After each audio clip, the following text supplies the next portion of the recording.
bağışlayan və mehriban Allahın adı ilə.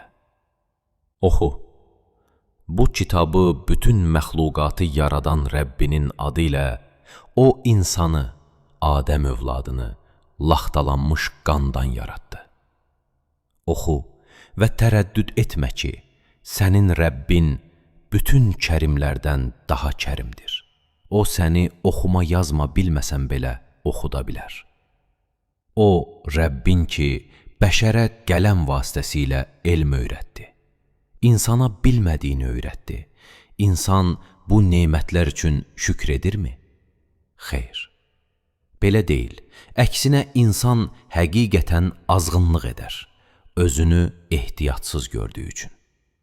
Şübhəsiz, bütün canlıların öldükdən sonra dönüşü sənin Rəbbinədir. Mənə de, məyər o kəs ki mane olur, bir bəndəyə namaz qıldığı vaxt, məyər o əzaba layiq deyilmi?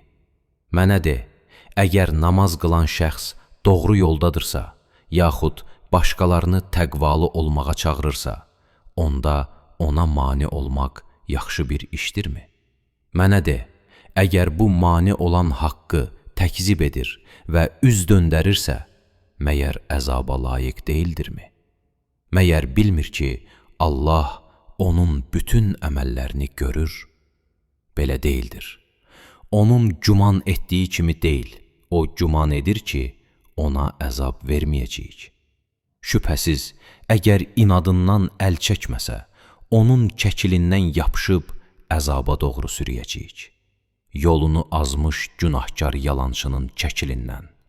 Əgər istəyirsə, öz tərəfdarlarını köməyə çağırsın, biz də od məmurlarını çağırarıq. Belə deyildir, o heç bir şey edə bilməz. Sən əsla ona itayət etmə. Öz Rəbbinə səcdə et və ona yaxın ol.